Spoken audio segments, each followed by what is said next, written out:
মাহারা সন্তানের দিকে তাকায় দেখেন, বাবারা সন্তানের দিকে তাকায় দেখেন, এদের কলিজাটা বড় আগুন। মায়ের জন্য বাবার জন্য কত ব্যথা রে আল্লাহ। আল্লাহ ওই বাবারা মা হারা সন্তানের উসিলায় ওই মা বাবারে আপনি মাফ করে দেন। এই শীতের সময় আসলেই তো মায়ের কথা মনে পড়ে যায়।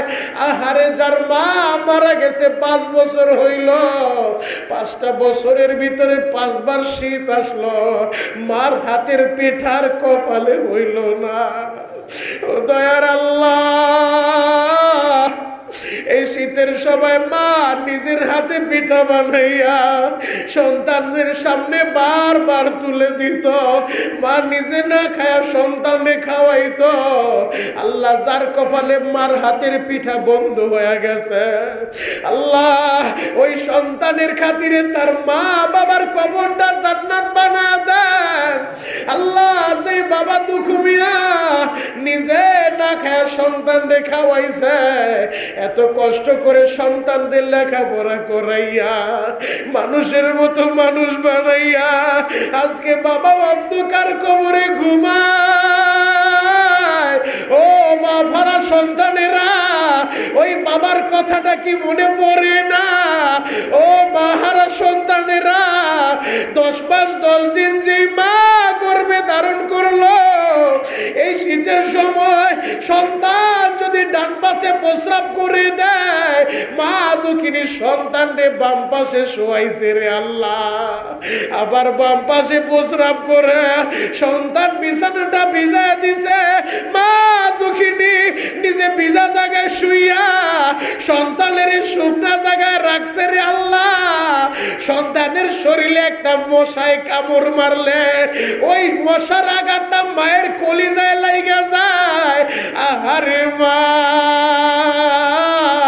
মা গো, যাদের ওই মা দুনিয়ায় নাই রে আল্লাহ, যারা মায়ের মা বলে ডাকতে পারে না, জুমার নামাজ শেষ করে বাসায় গেলে মা খাবার নিয়ে অপেক্ষা করতো, কার যেন ওই মা নাই রে আল্লাহ। আর কোনোদিন অপেক্ষা করবে না, আর কোনোদিন বলবেও না বাবা খাবার খাইছো, বাবা নামাজ শেষ হইছে। আর কোনোদিন জুমার সময় বলবে না রে বাবা মসজিদে যায় আমার জন্য একটু দোয়া করিস। আল্লাহ ওই মা যার নাই রে মালিক, ওই মার কবরটা আপনি জান্নাতের বাগান বানায় দেন। আল্লাহ খাস করে সোনার বাংলাদেশকে আপনি কবুল করে নেন। আল্লাহ সমস্ত রকম ষড়যন্ত্র থেকে ইসলাম ও মুসলমানদেরকে হেফাজত করেন। জিকির চলতে পারে, যাদের জিহ্বাটা জিকিরের রস দ্বারা ভিজায় রাখবে, আল্লাহ পাক রব্বুল আলামিন ময়দানে মাহশারে ওই জাকিরিনরা এই অবস্থায় উঠবে যে তারা হাসতে হাসতে জান্নাতে চলে যাবে। আরো জোরে বলেন আল্লাহ আমাদের সবাইকে কবুল করুক, সকলে বলেন আমিন। আরো জোরে বলেন আমিন। তাহলে আমাদের রবকে, আরো জোরে বলেন রবকে। রব আমার আল্লাহ, এই কথার উপরে আমাকে থাকতে হবে। যত জন বিপদ আসুক মাথা নত করা যাবে না, জবানে স্বীকার করছি রব আল্লাহ, এই কথার উপরে থাকতে হবে। এই কথার উপরে থাকতে গেলে আমাদের বিপদ আসবে, এটাই স্বাভাবিক। রক্ত দিতে হবে, এটাই স্বাভাবিক। কারণ ইসলাম কায়েমের জন্য, দিন প্রতিষ্ঠার জন্য, কোরআন প্রতিষ্ঠার জন্য নবী রক্ত ঝরাইছে। আপনি আর আমি তো বহু দূরের কথা। আল্লাহর নবী যদি রক্ত ঝরাইতে পারে, আল্লাহর নবী যদি দান শহীদ করতে পারে, আপনার আমার উপরে তো বিপদ আসবে, এটাই স্বাভাবিক। কিন্তু দুঃখ আর পরিতাপের বিষয়, আজকে বাংলাদেশ 95% মুসলমানের দেশ। এই দেশের ভিতরে ইসকন নামক একটা সন্ত্রাসী সংগঠন, আজকে যারা হলুদ মিডিয়ার ভাইরা বিভিন্ন সময় জঙ্গি খুঁজে মাদ্রাসার ভিতরে, জঙ্গি খুঁজে কওমি মাদ্রাসার বারান্দায়, জঙ্গি খুঁজে দাওয়াত ও তাবলীগের ভিতরে, জঙ্গি খুঁজে দাড়িওয়ালাদের ভিতরে, জঙ্গি খুঁজে জুব্বাওয়ালাদের ভিতরে, জঙ্গি খুঁজে পাগড়িওয়ালাদের ভিতরে, ওই হলুদ মিডিয়ার সাংবাদিকদেরকে বলতে চাই, কান খুলে শুনে রাখো। তোমরা যদি জঙ্গি খুঁজতে চাও, যারা প্রকৃতপক্ষে সনাতন ধর্মের অবলম্বীও না, এটা ইহুদিদের একটা চক্রান্ত।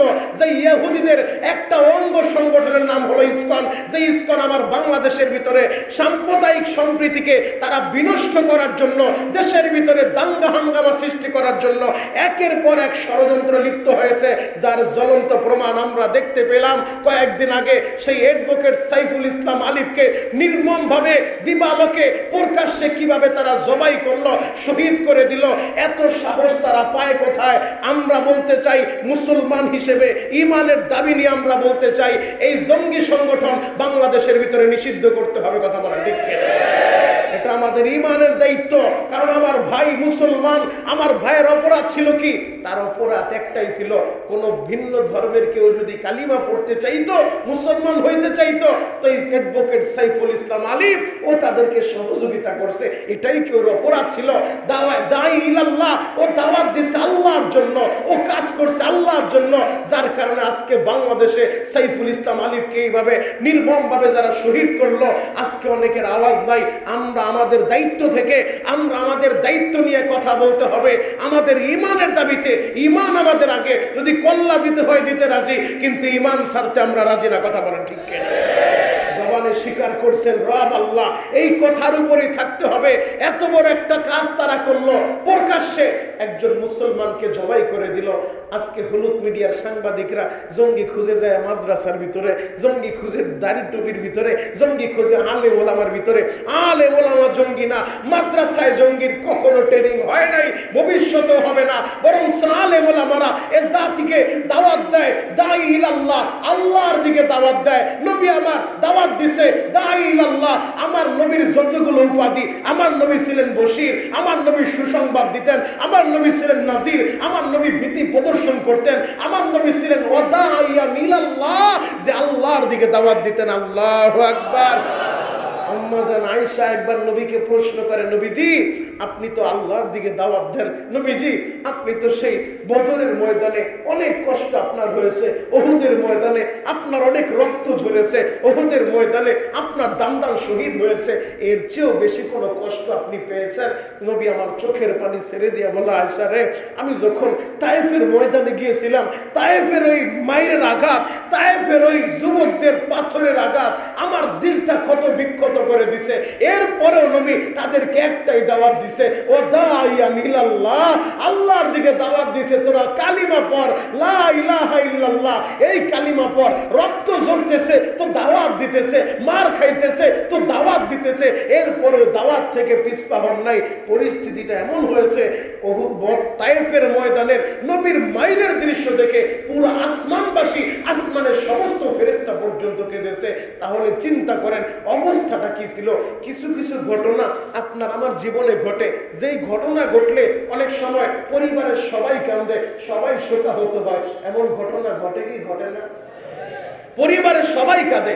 আবার কিছু কিছু ট্র্যাজেডি এমন আছে, ঘটনা এমন আছে, যে ঘটনার কারণে পুরা মহল্লাবাসী সবাই ব্যথিত হয়, সবাই কাঁদে। আবার কিছু কিছু ট্র্যাজেডি এমন আছে যেটার কারণে পুরা দেশের মানুষ দুঃখ প্রকাশ করে, পুরা দেশের মানুষ কষ্ট পায়, পুরা দেশের মানুষ কাঁদে। তো আসমানবাসীরাও দুইবার কেঁদেছিল। কয়বার?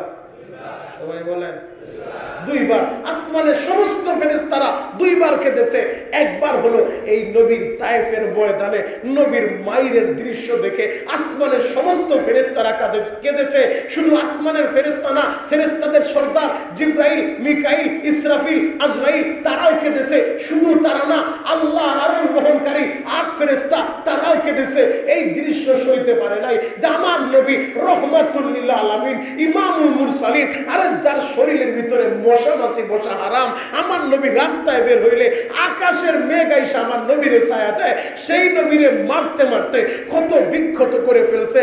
আমাদের দেশের বাচ্চাদেরকে অনেক সময় দেখবেন ওরা পাখি শিকার করে, ওইটার কি বলে, গোলাইন, গোলাই দিয়া পাখি শিকার করে। তো এইভাবে তারা গোলাই দিয়া পাথর নিয়ে আমার নবীর শরীরে মারতেছে।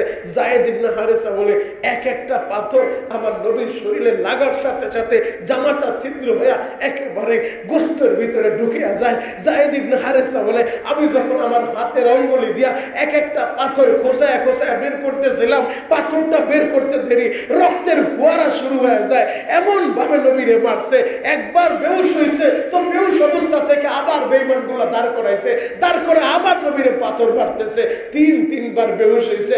এই দৃশ্য দেখা পুরো আসমানবাসী কেঁদেছে, আসমানের ফেরেশতা কেঁদেছে, জিবরাইল কেঁদেছে। পরিশেষে আল্লাহ বলে, জিবরাইল যা যা আমার বন্ধুরে যায় বল, বন্ধু যদি একবার পারমিশন দেয় পুরা তায়েফ নগরীটা উল্টায় দে। জিবরাইল আমিন আয়েশা বলে, ইয়া রাসূলুল্লাহ, ইয়া হাবিবাল্লাহ, নবীজি আমি একা আসি নাই, আমার সাথে পাহাড়ের দায়িত্ব নিযুক্ত ফেরেশতাদেরকে নিয়ে আসছি।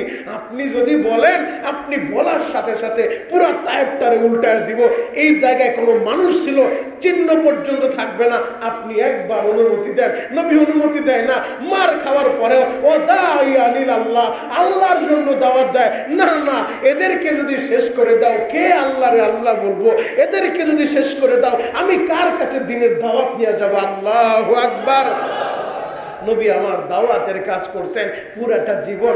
মৃত্যুর আগ মুহূর্তে মালাকুল মউত আজরাইল জান কবজ করতেছে, ওই মুহূর্ত নবী দাওয়াত দেয়, উম্মতেরা সালাত সালাত আকিমুস সালাত, নামাজ কায়েম কইরো, আকিমুস সালাত, নামাজ কায়েম কইরো, নামাজটা সময় মতো আদায় কইরো।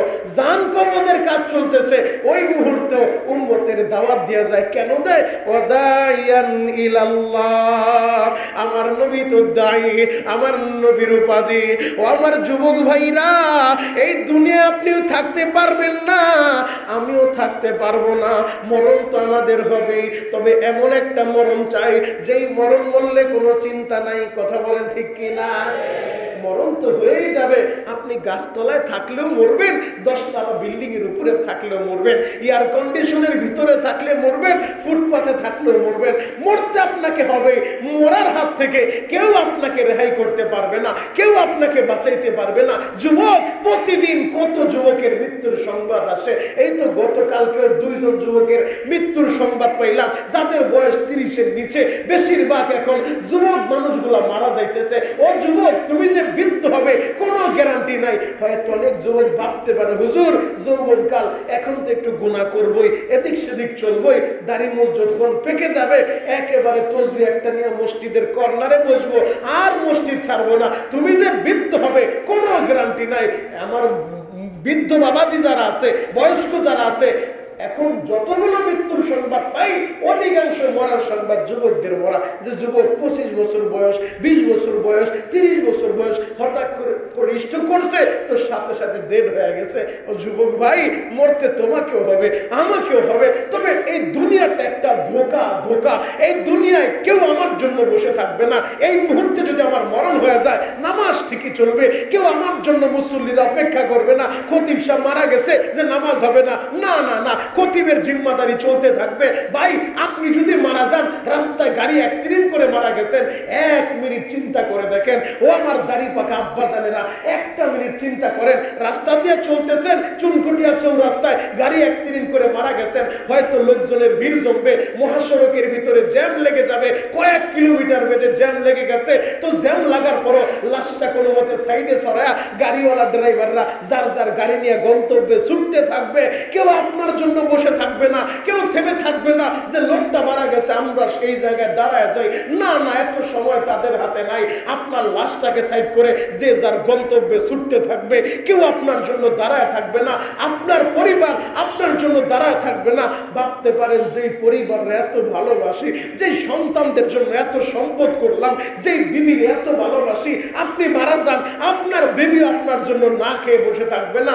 বরং সে এমন হয়, মারা যাওয়ার পরে পরিবারের লোকজন আরো বেশি খায়। কথা বলেন ঠিক কিনা? বলবেন হুজুর এটা আবার কিভাবে? তারা তো অনেক কান্নাকাটি করে, তাদের চুলায় তো আগুন জ্বলে না। হ্যাঁ, তাদের চুলায় আগুন জ্বলে নাই, পাড়া প্রতিবেশী তারা তো রান্না করে নিয়ে আসে, আইনা বলে আসো, অনেক কাঁদছো তুমি, কাঁদতে কাঁদতে ক্লান্ত হয়ে গেছো, ভালো মন্দ খায় নাও। একবারের জায়গায় 3 বার খাওয়ায়, সবাই তারে মোহাব্বত কইরা খাওয়ায়। আপনার জন্য তার খাবার বন্ধ হয় নাই, আপনার জন্য তার কোনো কিছু থেমে থাকবে না, সব চলতে থাকবে। দুনিয়ার হালত এমন, জানাজার খাটিয়াটা সামনে নিয়েও এলাকার মাতুব্বর যারা তারা বলতে থাকবে যে খাওনটা কোন দিন বইলা দেন। জানাজার সবাই উপস্থিত, আত্মীয় স্বজন বলতে থাকে, ছেলে বলতে থাকে আমার বাবার খাওন অমুক দিন, 3 দিনের দিন, 4 দিনের দিন। জানাজার খাটিয়া সামনে নিয়ে আপনারে কবরেও ঢুকায় নেই এখনো। কবরে রাখার আগে আপনার জানাজার খাটের সামনে দাঁড়াও দুনিয়ার মানুষ খাওনের আলাপ করবে। কথা বলেন ঠিক কিনা?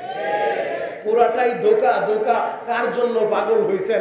আজ থেকে 100 বছর আগে আপনার নাম নিশানায় সুবাড্ডা ছিল না, 100 বছর পরেও থাকবে না। আপনি চিন্তা করেন, আজ থেকে 100 বছর আগে, আজকে 29শে নভেম্বর 2024, আজ থেকে 100 বছর আগে এই সুবাড্ডা কারা নেতৃত্ব দিয়েছে, কাদের বাড়িঘর ছিল, কারা মসজিদে এসেছে? আজকে জিজ্ঞেস করলে এইখানে অধিকাংশ লোক বলতে পারবে না যে 100 বছর আগে কে ছিল এই এলাকার মাতুব্বর, 100 বছর আগে কয়টা বাড়ি ছিল এই সুবাড্ডাতে। অনেক লোক তাদের নামও জানে না। ইতিহাস হয়তো যারা কাগজপত্র ঘাটাঘাটি করে ওই দলিল পত্রে যায় নাম দেখে অমুকের একটা বাড়ি ছিল এই জায়গায়, কিন্তু এছাড়া মানুষ 100 বছর আগে কে বসবাস করছে তার নামটাও স্মরণ নাই, তার জন্য দোয়াটাও করে না। 100 বছর পরে আপনার নাম নিশানাও থাকবে না। আপনার জন্য হয়তো কেউ দোয়া করার লোকও আপনি খুঁজে পাবেন না। আপনার কবরে আপনাকে যেতে হবে, আমার কবরে আমাকে যেতে হবে। কবরে যাওয়ার আগে কবরের সামান তৈরি করা লাগবে। কথা বলেন ঠিক কিনা? দুনিয়ায় কেউ আপন না, কেউ আপন না, সবাই পর, সবাই স্বার্থের পাগল, যে যার স্বার্থ নিয়ে ব্যস্ত, সবাই সবার জন্য পাগল। এজন্য এক আল্লাহর এই বলছে পুরা দুনিয়ার সবাই পাগল, একজনও ভালো না, সব পাগল। কিভাবে? কেউ টাকার পাগল, কেউ গাড়ির পাগল, কেউ নারীর পাগল, কেউ বাড়ির পাগল, কেউ ক্ষমতার পাগল, কেউ অর্থের পাগল। আবার এক শ্রেণীর বান্দা বান্দি তারা আমার আল্লাহর পাগল। কথা বলেন ঠিক কিনা? সবাই পাগল, কেউ আল্লাহর পাগল, কেউ দুনিয়ার পাগল, কেউ গাড়ির পাগল, কেউ সম্পদের পাগল, কেউ নারীর পাগল। সবাই তো পাগল। তো আমরাও পাগল হইতে চাই। এমন পাগল হব যেই পাগল হইলে আল্লাহ খুশি হয়, যেই পাগল হইলে নবী খুশি হয়। জবানে তো বলছি রব আমার আল্লাহ, এই কথার উপরে থাকতে হবে। মরতে আপনাকেই হবে, কেন মরবেন না? আল্লাহ বলছে কুল্লু নাফসিন যায়িকাতুল মাউত, প্রত্যেক প্রাণীর মৃত্যুর স্বাদ গ্রহণ করতে হবে। যেই নবী যার জন্য গোটা জগৎ আল্লাহ সাজাইছে, ওই নবীও মরছে। আপনি থাকবেন চিন্তা করলেন কিভাবে? ওই নবীও তো মরছে। ওই নবী যখন 1 সপ্তাহ হয়ে গেছে অসুস্থ, নবী আমার বিছানায় পড়ে গেছে, মসজিদে আর যাইতে পারে না। নবী আমার মৃত্যুর আগ মুহূর্তেও দাওয়াতের কাজ করে গেছে, নামাজের কথা বলে গেছে, উম্মতের দাওয়াত দিয়ে গেছে, আল্লাহর জন্য শুধু দাওয়াত দিছে। মৃত্যুর আগ মুহূর্তে 1 সপ্তাহ হয়ে গেছে, মসজিদে যেতে পারে না, প্রচন্ড জোর শরীরে। নবী আমার ঘরের ভিতরে পড়ে আছে। একদিন আম্মা জান আয়েশাকে নবী আমার বলে, আয়েশা রে, আমি তো মসজিদে যেতে পারি না, আমার একটু উঁচু করে ধরো, আমার একটু বসাও, জানালার কাপড়টা একটু সরায় দাও, আমি দেখতে চাই আমার সাহাবীদের নামাজের দৃশ্য। আল্লাহু আকবার।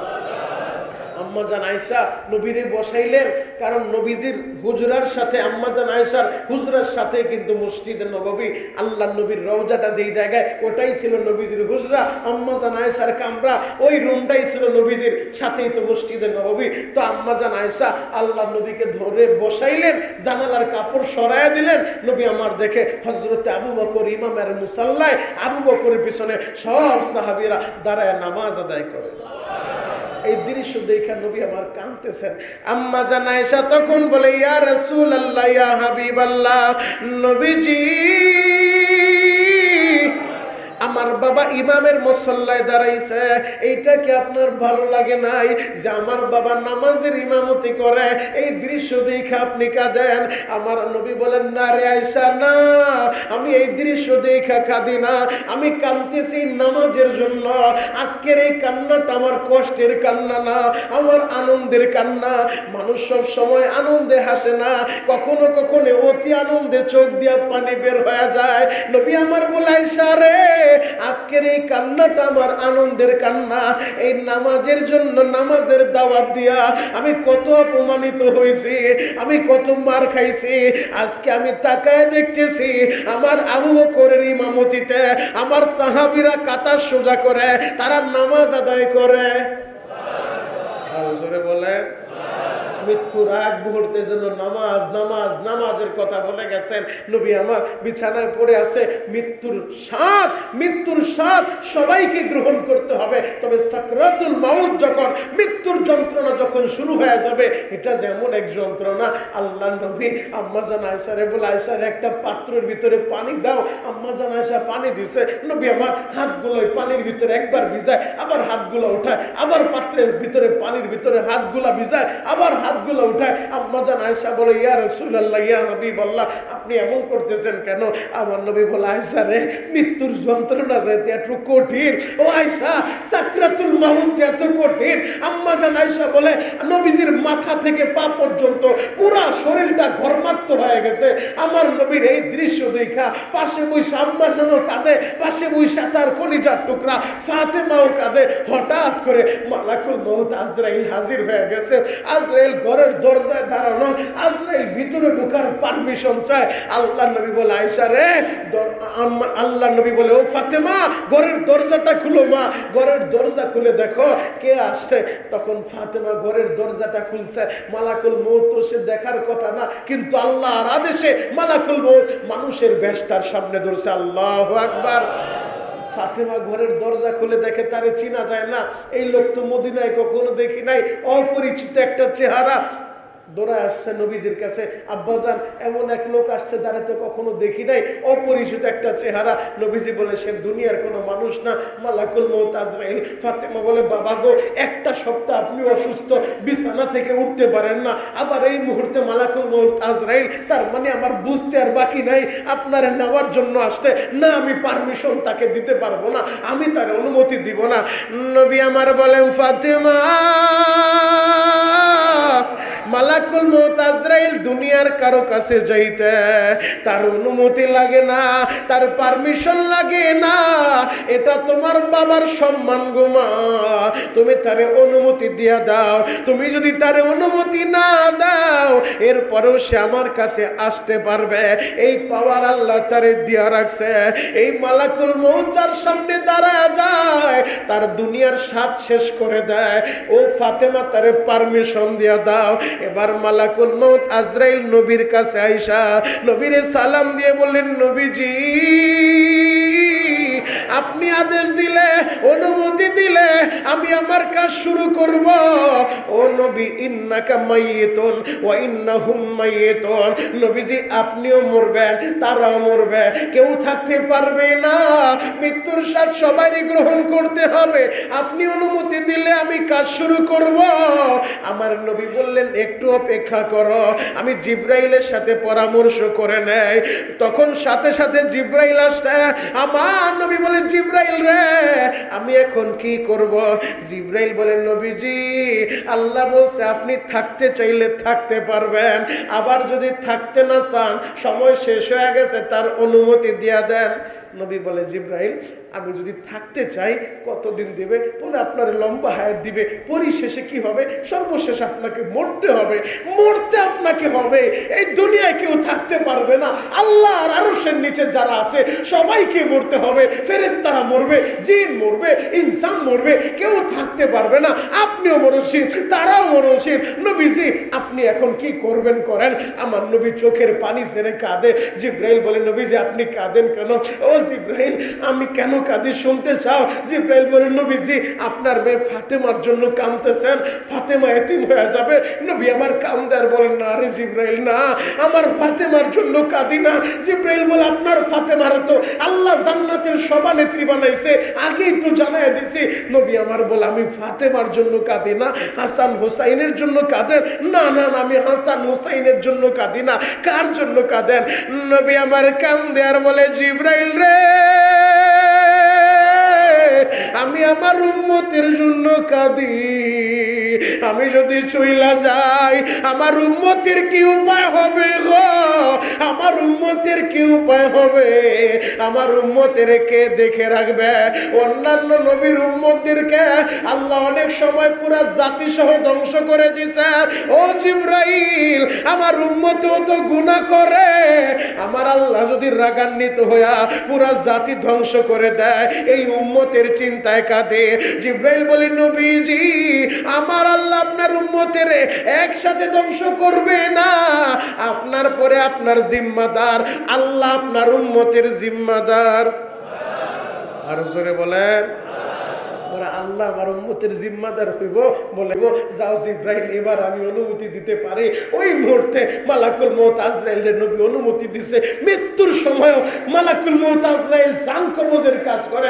নবী আমার ওই মুহূর্তে বলে যায় উম্মতেরা সালাত সালাত, নামাজ পড়ো নামাজ পড়ো, সময় মতো নামাজটা আদায় কইরো। ও যুবক, আমি তোমাদের পায়ে হাত রেখে বলি, আজ থেকে নামাজটা নিজের জীবনের সঙ্গী বানায় নাও। মরতে তোমাকেও হবে, মরতে আমাকেও হবে, সবাইকেই মরতে হবে। মৃত্যুর স্বাদ সবাইকে গ্রহণ করতে হবে, তবে মরার আগে নামাজকে নিজের জীবনের সঙ্গী বানাও। জবানে স্বীকার করছি রব আল্লাহ, এই কথার উপরে থাকতে চাই। মৃত্যু পর্যন্ত যারা এই কথায় থাকতে পারবে, দুই গুণে গুণান্বিত হতে পারবে। ইন্নাল্লাযীনা ক্বালু রাব্বুনাল্লাহ সুম্মা ইসতাকামু, দুই গুণে যারা গুণান্বিত হবে, তাতানাজ্জালু আলাইহিমুল মালায়েকা আল্লা তাখাফু ওয়ালা তাহজানু ওয়া আবশিরু বিল জান্নাহ। এদের ভয় নাই, ভয় নাই, এদের চিন্তার কারণ নাই। এদের জন্য আল্লাহ মৃত্যুর আগে জান্নাতের সুসংবাদ দিয়ে দিবেন। আরো জোরে বলেন। তাহলে জান্নাতের সুসংবাদ যদি পাইতে চান, মরণ তো হয়ে যাবে, মরার ভয় করে কোনো লাভ নাই। মৃত্যু হবে, তবে হকের উপরে থাকতে হবে, হকের উপরে থাকতে হবে, ঈমান নিয়ে বাঁচতে হবে, ঈমান নিয়ে মরতে হবে। ঈমান হারা হয়ে যদি মৃত্যুবরণ করেন, 4 পয়সার আপনার দাম নাই। আর যদি ঈমান নিয়ে মরতে পারেন, এই দুনিয়ার 10টা দুনিয়ার সমান একটা জান্নাত আপনার উপহার দিয়ে দিবে।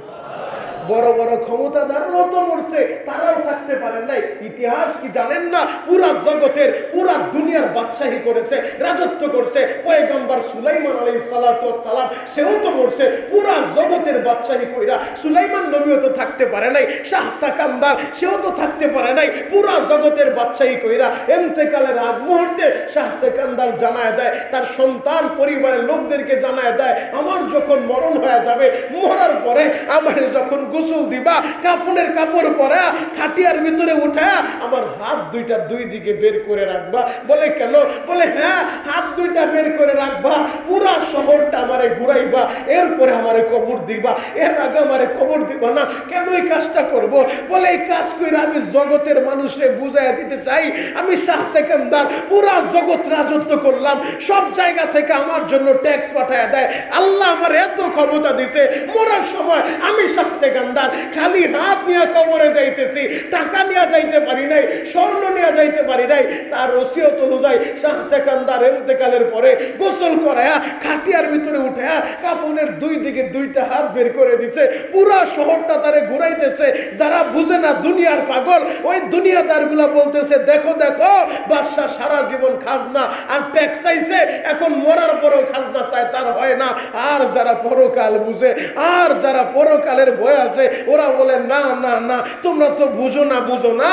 শাহ সেকেন্দার বুঝায় গেল মরার আগে 7 মুলুকের বাদশাহী আল্লাহ আমারে দান করলো। মরার আগে আমি এত রাজত্ব করলাম, এত ক্ষমতা আমার, আমি যে কবরে যাইতেছি খালি হাত নিয়ে রওনা দিছি, আমারে কিছুই দেয় নাই, বিছানাও দিবে না, বালিশও দিবে না, বাচ্চার জন্য স্পেশাল কবর হবে না, বাচ্চার জন্য দামি কাপড় পরাবে না, একজন রিকশাওয়ালারও যে 3 টুকরা দিবে, একজন প্রেসিডেন্টেও 3 টুকরা দিবে, রাষ্ট্রপতিরও 3 টুকরা দিবে, রাষ্ট্রপতিরও যে কবর দিবে, একজন রিকশা চালকের ওই কবরের ভিতরেও রাখবে।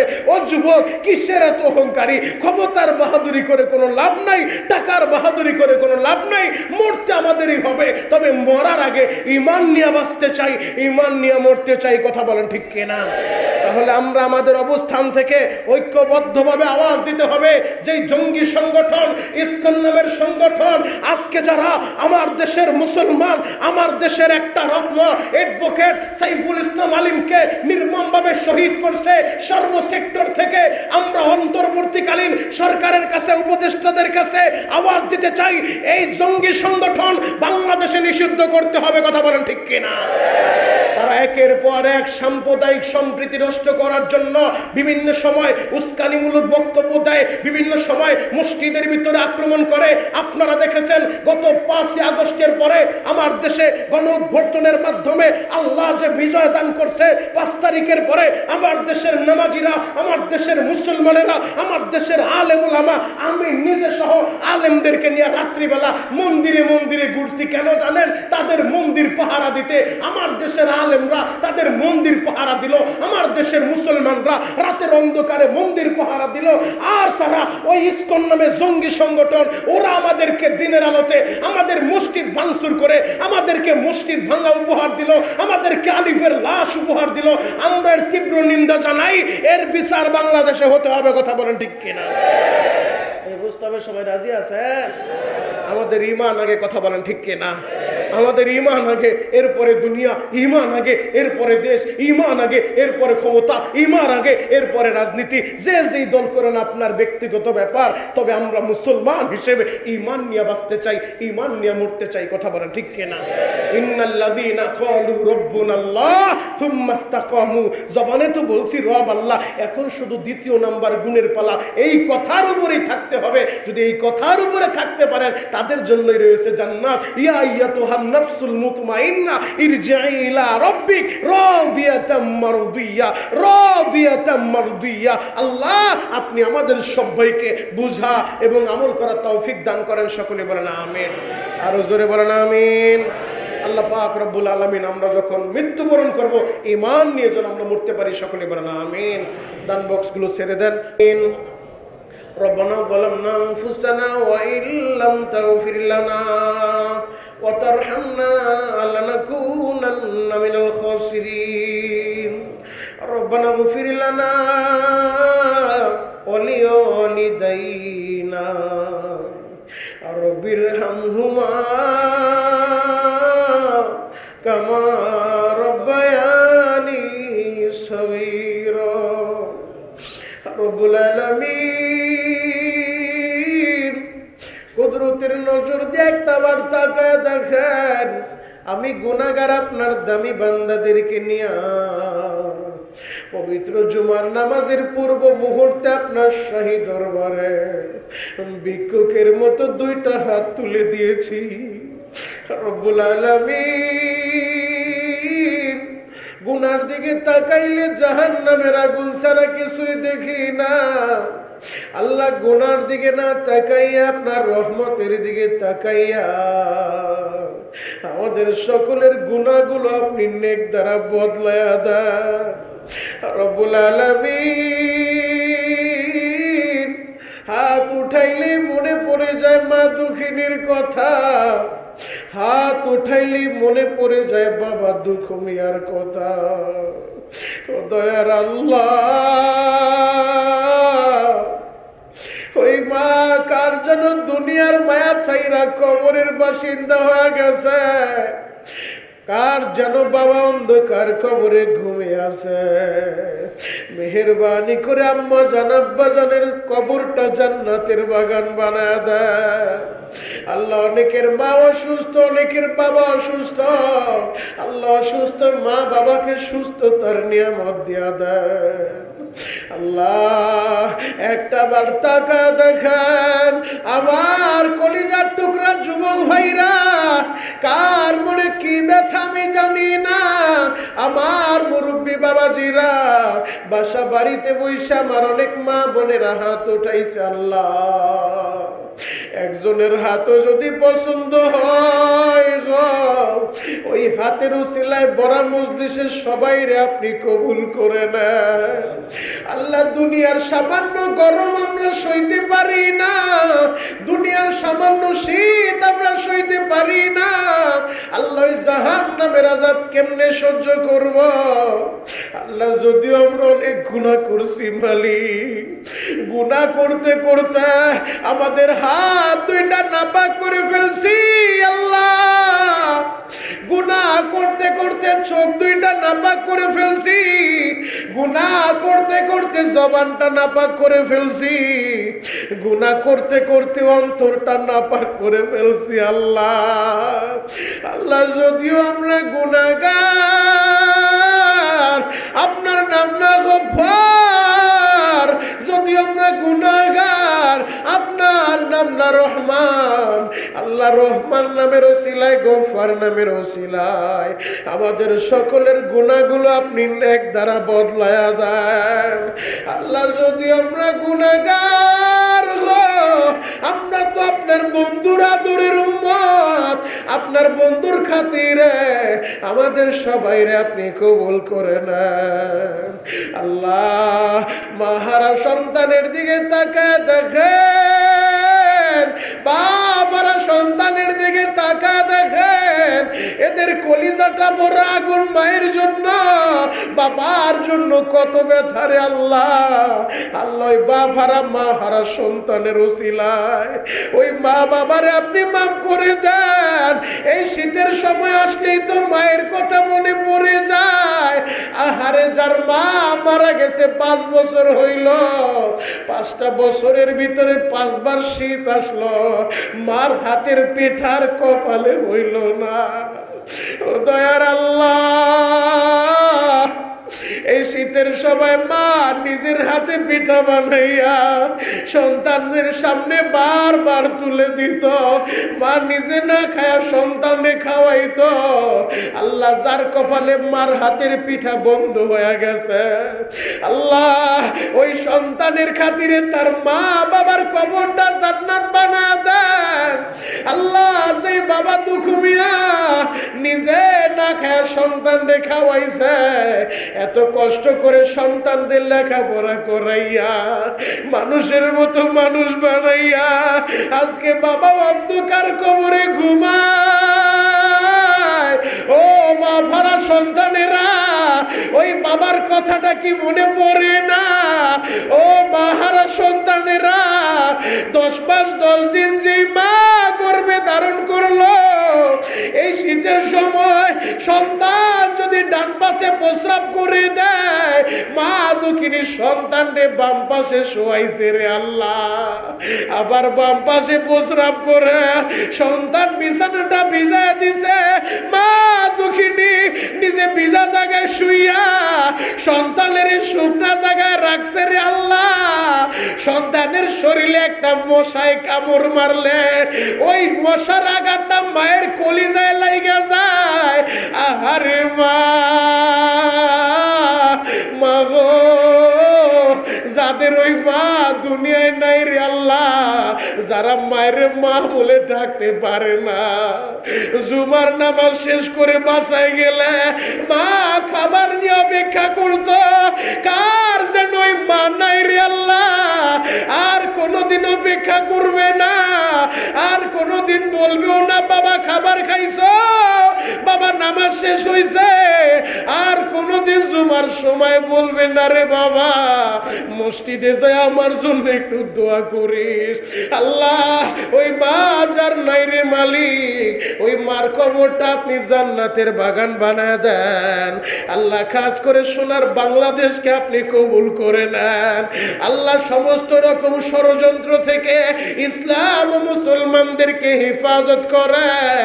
আল্লাহ আমার সোনার বাংলাদেশকে আপনি হেফাজত করেন। আল্লাহ সমস্ত রকম ষড়যন্ত্র আর চক্রান্ত থেকে আমার এই সোনার বাংলাদেশকে আপনি হেফাজত করেন। আল্লাহ যারা সাম্প্রদায়িক সম্প্রীতি নষ্ট করতে চায়, আল্লাহ ওদেরকে আপনি কুদরতি ভাবে ফয়সালা করে দেন। আল্লাহ আল্লাহ আমার সোনার বাংলাদেশকে হেফাজত করেন, মসজিদ মাদ্রাসা আলেম ওলামাদেরকে হেফাজত করেন, ফিলিস্তিনের মুসলমানদেরকে সাহায্য করেন। আল্লাহ ফিলিস্তিনের মাজলুমদেরকে সাহায্য করেন। আল্লাহ ফিলিস্তিনের মাজলুমদেরকে সাহায্য করেন। আল্লাহ সারা পৃথিবীর মাজলুম মুসলমানদেরকে হেফাজত করেন। سبحان ربك رب العزة عما يصفون وسلام على المرسلين والحمد لله رب العالمين.